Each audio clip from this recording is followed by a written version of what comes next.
নমস্কাৰ সকলোকে। আজিৰ ভিডিঅ'টো পূজা মণ্ডপৰ পৰাই আৰম্ভ কৰিছোঁ আৰু আমি পূজা মণ্ডপৰ আগত অলপ ফটো চটো উঠিবৰ কাৰণে গৈছোঁ আৰু এয়া হৈছে ৰুমি। আমি যাওঁতে ৰুমি আৰু ময়ে গৈছোঁ, আমি দুয়োজনী। এই সৰু বাচ্ছাবিলাকৰ বস্তুবিলাক চাই আছোঁ, খুব ভাল লাগে দেই এইবিলাক চাই পেলাই। এইটো কি বা বস্তু তাকে চাই আছোঁ আৰু নতুন দেখিছোঁ। আৰু সেনেকৈ থাকোঁতে খুব বেয়া লগা মুহূৰ্তখিনি আহি পৰিলে, দেৱী মা বিসৰ্জন দিয়া সময় আহিলে।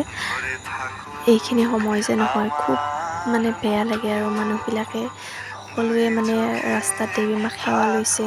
আৰু এই যে ৰঙা কাপোৰখন দেখিছেনে, এইখনত কি বা আছে মই নাজানো। আপোনালোকে জানিলে মোক কমেণ্ট কৰি জনাব দেই। মই একেবাৰে নাজানো, আজি প্ৰথম দেখিছোঁ। আৰু এয়া চাওকচোন, গণেশ বাবাৰ মূৰ্তিটো ইমান ধুনীয়াকৈ সজাইছে। আৰু এতিয়া গোটেইবিলাক পানীত নদীত উটুৱাই দিব। আৰু এইটো কেনেকুৱা নিয়ম বাৰু? আমি গোটেই মূৰ্তিবিলাক ৰাখি থ'ব নোৱাৰোঁনে? মোৰ কিন্তু বহুত ইচ্ছা যায়, মোৰ ৰাখি থ'ব মন যায়, ইমান ধুনীয়াকৈ সজায়। তাৰপিছত বেয়া লাগিছে বহুত, কিন্তু উপায় নাই, সেইটো যিহেতু নিয়ম হয়। আৰু সেনেকৈ থাকোঁতে এইটো গণেশ বাবা চাওকচোন, ইমান মৰম লগাকৈ মালা চালা লৈ আহিছে। আৰু এই সকলোবিলাক যে দেখিছে, এওঁলোকে এবাৰ শেষবাৰৰ কাৰণে দেৱী মাক চাবৰ কাৰণে ৰৈ আছে বা সেৱা লৈছে। আৰু সেনেকৈ থাকোঁতে গধূলিয়ে হৈ গ'ল। গধূলি দেৱী মাক বিসৰ্জন দিয়াৰ আগত সকলোৱে ফূৰ্তি কৰিছে।